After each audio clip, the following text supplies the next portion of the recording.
온 세상을 창조하신 후에 하나님께서 이 땅을 친히 다스리게 하시고자 하시는 목적으로 아담이라고 하는 사람을 하나님께서 만드십니다. 그래서 아담을 창조하신 이후에 사람을 통해 일하시는 하나님의 방법은 또 다른 사람들을 선택하시는 방법이셨습니다. 아담의 아들 가운데 셋이라고 하는 아들을 선택하셨고, 또 후에 노아라는 사람을 선택하시고 그 아들 중에서 셈이라는 사람을 선택하십니다. 또 아주 오랜 시간 후에 아브라함이라는 사람, 이삭, 야곱, 그리고 요셉이라는 사람을 선택하십니다. 후에 모세라는 사람, 여호수아라고 하는 사람, 그리고 이스라엘의 12명의 사사로 불려지는 사람들을 선택하십니다.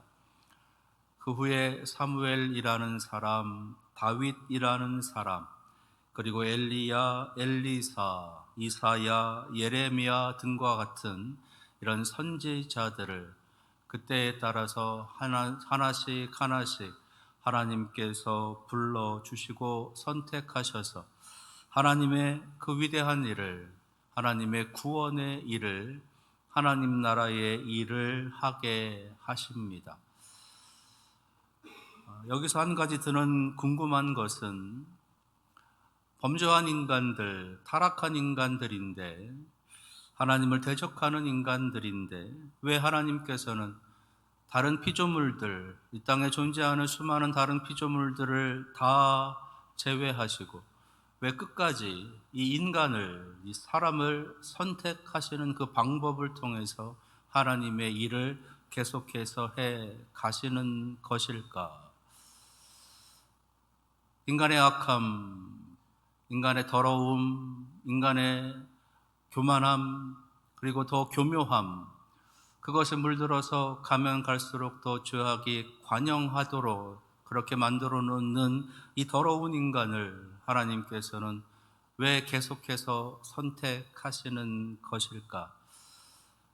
더 지혜로운 피조물들, 더 강한 피조물들, 더 공의로운 그런 피조물들, 하나님께서 다른 피조물들을 선택하셔서 그렇게 만들어 가실 수는 없으셨던 것일까? 라고 하는 그런 의문이 생기기도 합니다. 하지만 하나님의 선택하심은 여전히 변함이 없으십니다. 아담을 지으신 이후로 앞에서 말씀드렸던 그 많은 사람들을 계속해서 선택하시면서 하나님 나라의 그 위대한 일을 하게 하시고 지금도 그 선택하심을 통해서 여전히 하나님의 그 거룩한 일을 하게 하십니다. 그 선택하심 가운데 저와 여러분이 있고 그 선택하심 가운데 우리 이 땅에 수많은 성도들이 있다라는 거지요. 왜 그럴까? 왜 하나님은 유독 이 인간이라고 하는, 이 사람이라고 하는 존재를 끊임없이 계속해서 그 선택의 몫으로 그렇게 담아두고 계시는 걸까? 그것은 인간을 처음 창조하실 때 그 속에 담겨져 있는 하나님의 놀라운 은혜 때문인 거예요. 유일한 하나님의 형상입니다. 유일한 통치의 대리자입니다. 그리고 유일한 축복의 통로인 것이에요. 인간을 처음 지으시고 그들에게 하나님께서 말씀하십니다. 생육하고 번성하여 땅에 가득해라. 땅을 정복하라. 땅을 다스려라. 그리고 너희로 말미암아 이 세상 모든 피조물들이 복을 받게 될 것이다.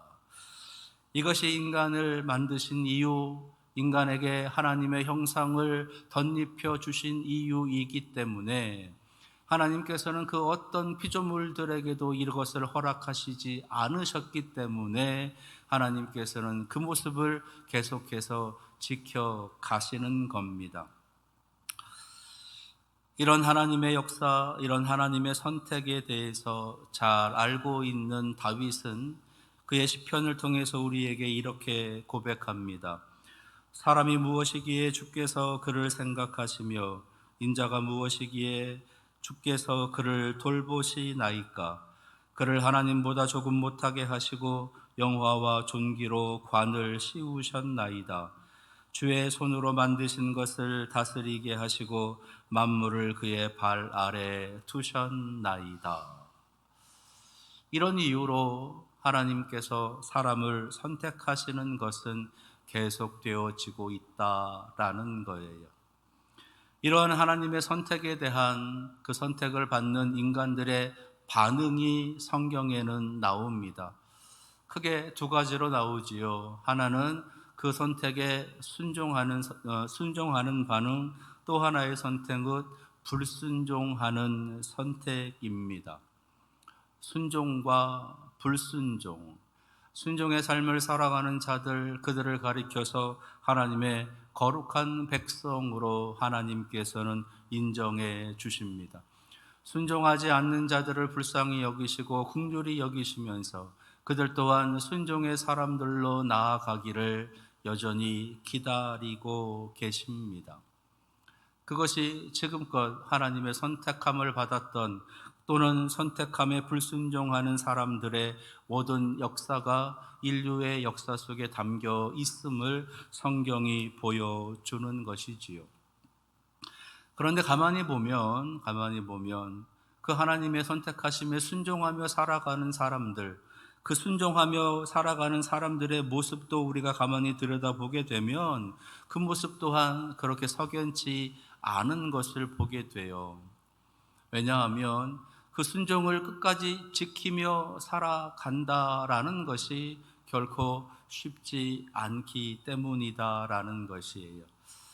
중간에 포기하고 하나님을 거부하고 대적하는 그런 자로 떨어지는 사람들도 있고, 또는 처음서부터 거짓으로 하나님의 뜻에 순종하면서 따라가는 척 하다가 결국은 자기들의 뜻대로, 자기들의 욕망대로 살아가고자 하는 사람도 수없이 많이 있기 때문이다라는 겁니다. 그리고 인생 살아가면서 매일같이 그 순종, 하나님의 뜻에 순종하는 삶을 살아가는 것이 그렇게 우리가 생각하는 것처럼 여의치가 않은 삶이 우리의 삶에 끊임없이 들어온다라는 거지요. 삶의 여러 가지 인생의 문제들, 그 문제들로 인해서 야기되는 여러 가지 많은 갈등, 고민들, 염려와 걱정거리들, 그런 것들이 하나님을 향한 온전한 순종을 지켜가지 못하도록 하고 있다라는 것입니다.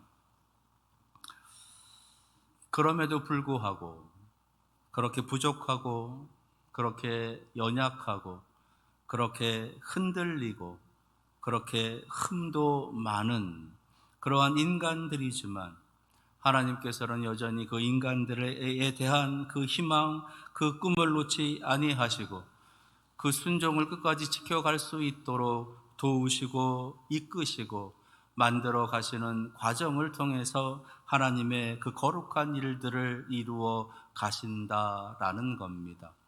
그리고 그 거룩한 일의 결과는 그들의 이름을 빛나게 하시고 그들의 이름을 영광되게 하시고 그들의 이름을 자랑스럽게 하신다라는 거지요. 전혀 알 수도 없었을 모세라는 이름을 우리는 그 이름을 자랑스럽게 여깁니다. 어쩌면 알 수 없었던 다윗이라고 하는 그 이름을 우리는 칭찬과 영광으로 자랑으로 여깁니다. 왜냐하면 그들을 통해 이루어 가셨던 하나님의 그 위대한 역사가 있기 때문에 그의 하나님의 놀랍고 위대한 역사에 쓰임받은 그들의 이름까지도 우리는 자랑하고 영광스럽게 그렇게 간주한다라는 것이에요. 하나님의 영광이 나타나야 될 곳에 오히려 하나님께서는 사람의 이름까지도 나타나게 하시면서 그렇지 못한 이들에게 도전을 주고 그렇지 못한 이들에게 흠모의 대상이 되게 하신다라는 겁니다. 오늘 함께 읽은 말씀 속에서도 하나님께서 이렇게 역사하고 계시는 그런 내용이 담겨져 있습니다. 오늘 함께 읽은 말씀 속에 나타나고 있는 놀라운 기적, 하나님 나라의 풍성함을 보여주시는 기적이면서 더 나아가 예수 그리스도께서 누구이신지를 알려주시는 그러한 표적이 나타나고 있는 사건입니다. 소위 오병이어라고 하는 그 기적이 일어나고 있는 이 사건 속에서 선택하신 사람을 통해 일하시는 하나님의 방법, 주님의 방법을 우리에게 알려주고 계십니다. 첫째로 선택하신 사람을 통해서 일하시는 주님의 방법은 쓸모없어 보이는 사람을 쓸모 있는 사람으로 만들어 가시는 방법을 주님께서 사용하신다라는 것이에요. 38년 된 병자를 고치신 그 기적 이후에 예수님을 따르는 사람들이 부쩍 늘어났습니다. 예루살렘 전역에 걸쳐서 예수님께 나아오는 사람들이 점점 더 늘어난 것입니다. 예루살렘에서 오늘 말씀에 등장하게 되는 이 장소 갈릴리라고 하는 지역까지 예수님을 향해 나아오는 사람들, 예수님께로 모여든 사람들이 무척이나 많았습니다. 이 많은 사람들에 대한 예수님의 사역은 계속되었던 거지요. 가르치시는 사역, 전하시는 사역, 그리고 그들을 고치시는 사역, 그 사역을 계속해서 해 가십니다. 오늘 말씀 속에 모여들고 있는 그 군중은 5,000명이다라고 기록하고 있어요. 다른 복음서에서는 장정만 5,000명이다. 학자들은 남녀노소 다 해서 2만 명 이상이다라고까지도 보게 됩니다. 이렇게 많은 사람들이 몰려들었기에 예수님께서 하셨던 그 사역 또한 상당한 시간이 걸리게 되었겠다라는 거지요. 마태복음에서는 그 사역의 시간이 흘러서 어느덧 저녁이 되었다라고 말씀하고 계십니다. 저녁이 되었다. 아침부터 시작을 해서 계속해서 했던 그 사역이 이제 저녁 때까지 되었다라는 것이에요. 그동안 거기에 모여있던 사람들 함께 먹지도 못했고 예수님조차도 아무것도 드시지 못한 그런 상태였던 겁니다.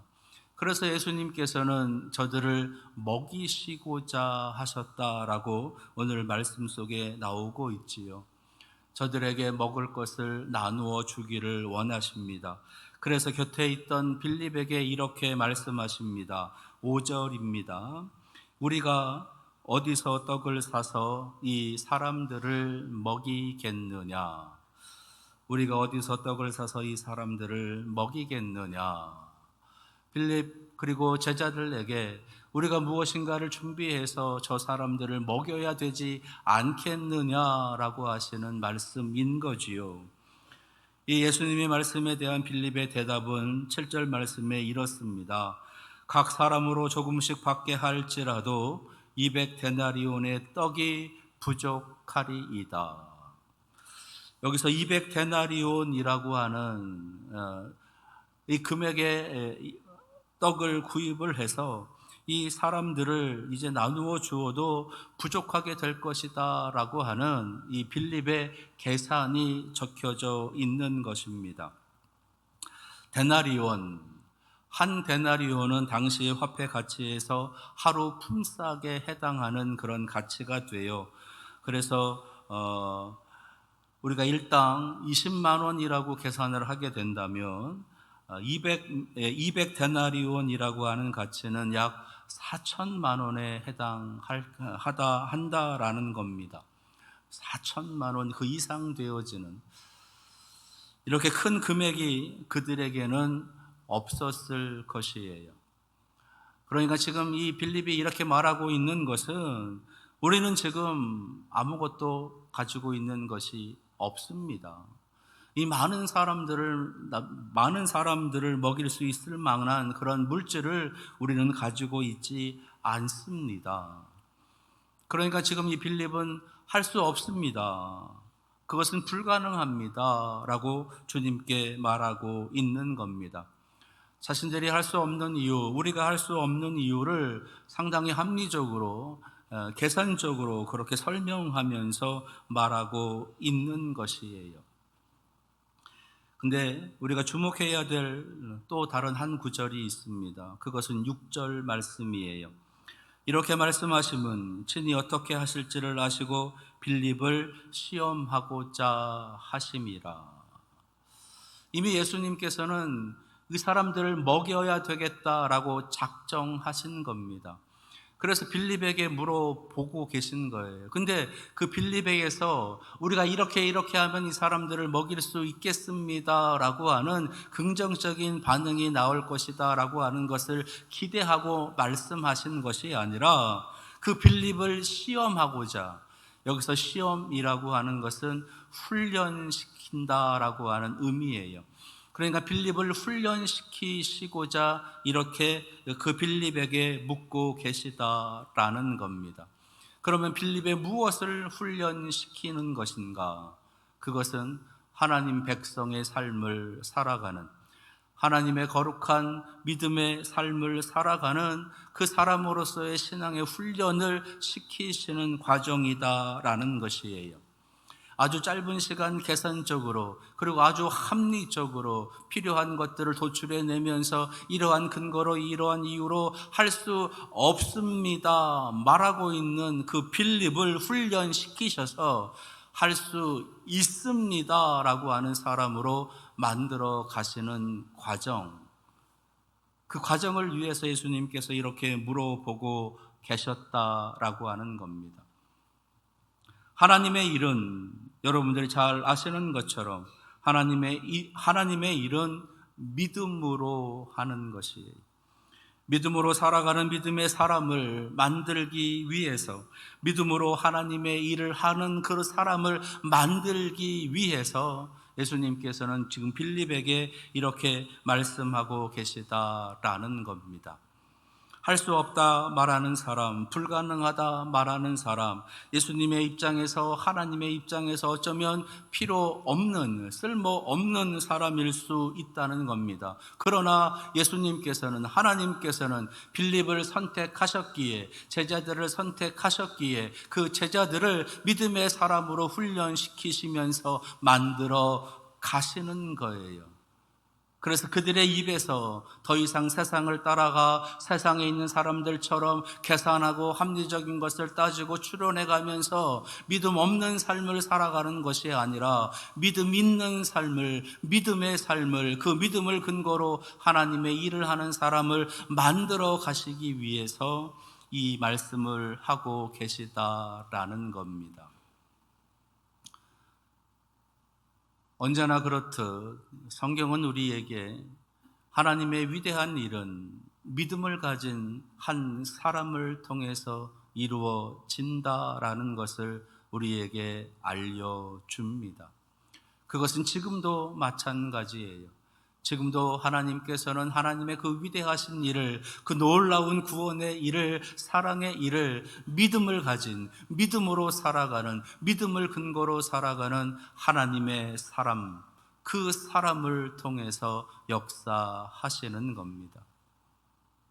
오늘 여러분들에게 이러한 믿음의 사람으로서의 다시 한번 출발할 수 있는 그런 도전이 있기를 원합니다.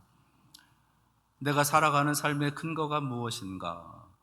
내가 삶을 살아가면서 내가 따지고 있는 것은 무엇인가? 세상은 능력 없는 사람은 버립니다. 세상은 필요 없는 사람은 자릅니다. 세상은 약한 사람은 무시하고 파괴합니다. 심지어 세상은 약한 사람은 죽입니다. 그것이 세상의 논리, 그것이 이 땅에 나타나고 있는 악한 사탄의 권세에 붙잡혀 있는, 죽음의 권세에 붙잡혀 있는 사람들의 모습이다라는 것이에요.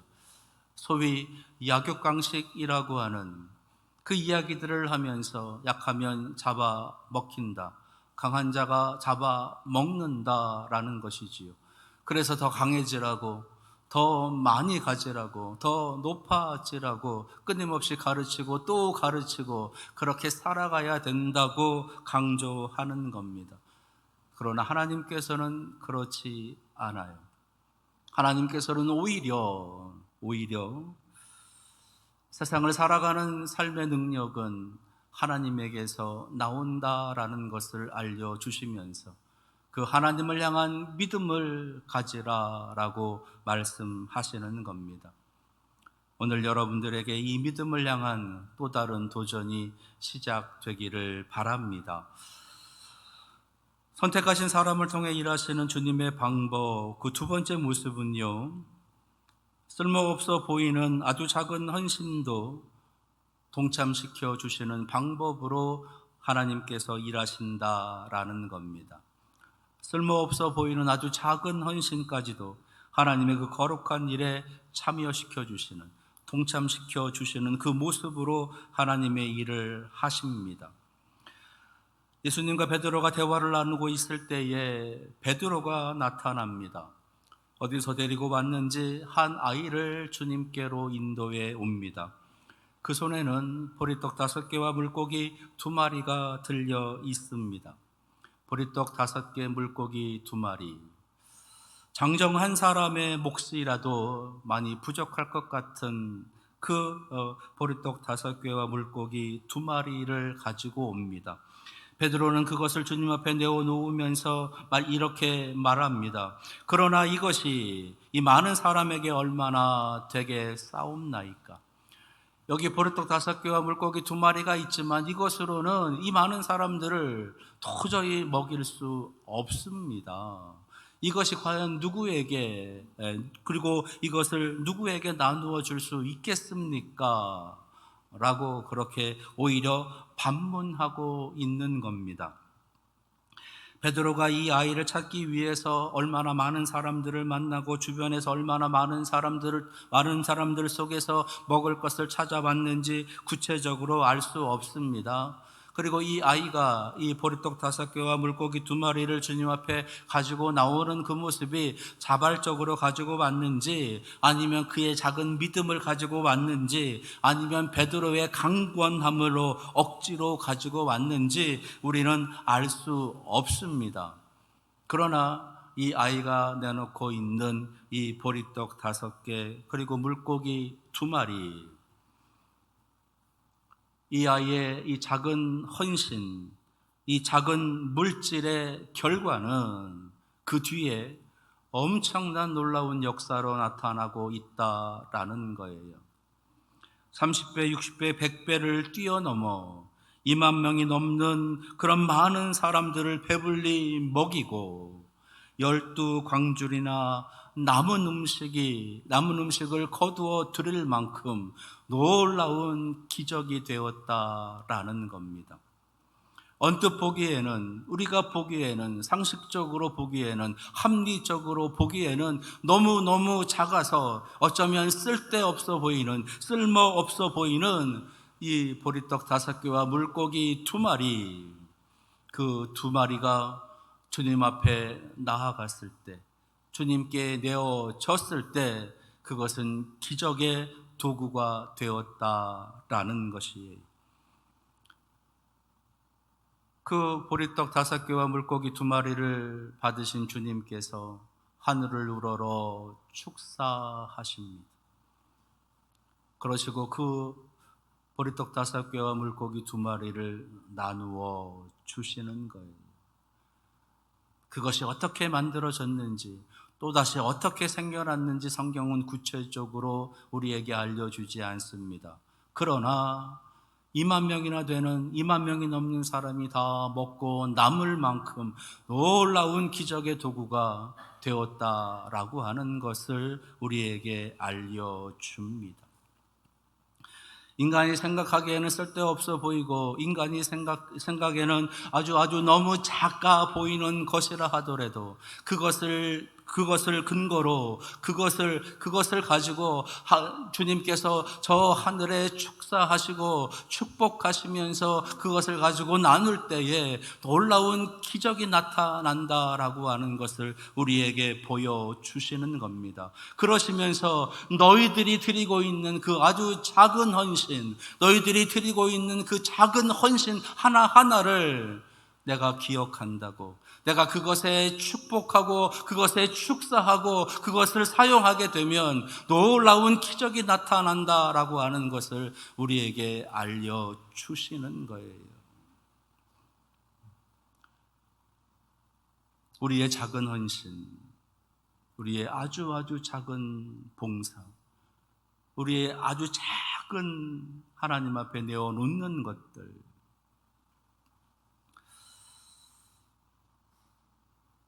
가끔 우리들 마음속에 성경은 아무 쓸데없어, 기도는 아무 의미 없어, 예배도 큰 의미가 없어 라고 하는 우리 믿음의 삶, 신앙 생활과 관련되어져 살아가는 우리들의 삶의 모습, 우리의 봉사, 우리의 헌신, 우리가 하나님 앞에 내어놓는 그 모든 것들, 그 작아 보이는 것들, 큰 의미 없는 것으로, 더 나아가서는 쓸데없는 것으로 그렇게 여겨질 수 있는 그러한 마음의 모습들이 우리들에게 어쩌면 있을 수도 있다는 거예요. 어쩌면 그러한 이유들로 인해서 기도하지 않고 말씀 속으로 들어가지 아니하고 하나님 앞에 드리는 그 예배의 소중함, 예배의 간절함, 이 예배의 의미까지도 점점 더 퇴색되어져 버리고 있는 그러한 우리들의 모습은 아닌가. 매주 반복되어지는 일들, 매일같이 반복되어지는 일들, 그것이 얼마나 큰 의미가 있고 그것이 나의 삶에 얼마나 놀라운 것으로 되돌아오게 될 것인가에 대한 끊임없는 의문, 끊임없는 반문을 하면서 점점 더 그것으로부터 멀어지려고 하는 우리들의 모습. 근데 오늘 주님께서는 그렇지 않음을 분명히 말씀해 주고 계시는 겁니다. 아주 작아 보이는 우리의 기도, 아주 작아 보이는 우리의 헌금, 아주 작아 보이는 우리의 봉사, 아주 작아 보이는 우리의 예배, 아주 작아 보이는 우리의 성경으로의 삶, 그것이 결국은 우리에게 어떻게 돌아오느냐? 그것은 놀라운 오병이어의 기적으로 돌아오게 됨을 말씀해 주시는 거예요. 그래서 우리가 드리고 있는 그 작은 기도가 저 주님께서 하늘을 향해서 축사하실 근거가 된 겁니다. 우리가 하나님 앞에 드리는 이 작은 헌신이, 작은 봉사가, 작은 헌금이, 작은 하나님 앞에 드리는 이 예배가 하늘에서, 하늘을 바라보면서 축사하시고 우리의 삶의 기적으로 돌아오게 하시는 그 근거가 되어진다라는 것. 그렇다면 지금 이 시간이 얼마나 값진 시간이고, 지금 이 시간이 얼마나 놀라운 시간이고, 지금 이 시간이 얼마나 기적 같은 시간이겠느냐라는 것이지요. 이것이 지금 우리가 드리고 있는 예배, 이것이 우리가 하나님 앞에 올려드리는 기도, 이것이 우리가 교회에서 사랑하는 교회를 섬기고 우리 성도들을 섬기는 봉사의 모습, 헌신의 모습이다라는 겁니다. 하나님은 바로 그 작은 정성들을 사용하셔서 하나님의 놀라운 일들을 하신다라는 거예요. 사도 바울은 그것을 우리에게 이렇게 설명합니다. 하나님께서 세상에 미련한 것들을 택하사 지혜 있는 자들을 부끄럽게 하려 하시고 세상에 약한 것들을 택하사 강한 것들을 부끄럽게 하려 하시며 하나님께서 세상에 천한 것들과 멸시받는 것들과 없는 것들을 택하사 있는 것들을 패하려 하시나니. 여러분들이 하나님 앞에 드리는 그 작은 정성, 믿음으로 드리는 그 작은 하나님 앞에의 헌신, 그 봉사, 그 섬김, 그 나눔, 하나님께서는 그것을 받으셔서 놀라운 기적의 도구로 사용하십니다. 그리고 그 놀라운 기적을 우리가 우리의 삶 속에 누리게 하십니다. 그러니 지금 여러분들이 드리는 그 기도가, 지금 여러분들이 드리는 그 예배가, 지금 여러분들이 하나님 앞에 하는 그 헌신과 봉사가 결코 작은 것이 아님을 여러분들의 마음에 잘 새기시면서 여러분들의 믿음의 고백으로 진실함으로 하나님 앞에 드릴 수 있는 여러분들 다 될 수 있기를 바랍니다. 여전히 변함없는 하나님의 선택에 대한 우리의 선택은 우리가 하나님을 향한 우리의 믿음으로 하나님 앞에 내어놓는, 믿음으로 하나님을 향해 나아가는, 믿음으로 하나님 앞에 드리는 우리의 기도, 우리의 예배의 선택이 되는 것이에요. 이 선택의 삶을 끊임없이, 이 선택의 삶을 흔들림이 없이 잘 감당하셔서 여러분들의 삶에 오병이어의 기적을 누리시는 우리 사랑하시는 교회와 성도들 되시기를 축원합니다. 기도하겠습니다.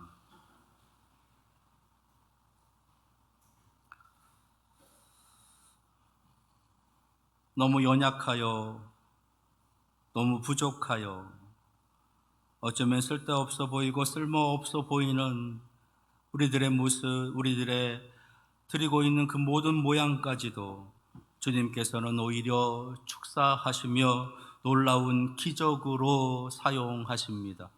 그리고 그 기적을 우리의 삶 속에서 누리도록 역사하십니다. 이 말씀을 우리들 마음에 깊이 새기면서 하나님을 향한 믿음의 선택, 그 믿음을 굳건히 지켜가는 선택을 우리의 삶에 이루어지게 하여 주시옵소서. 예수 그리스도의 이름으로 기도합니다. 아멘.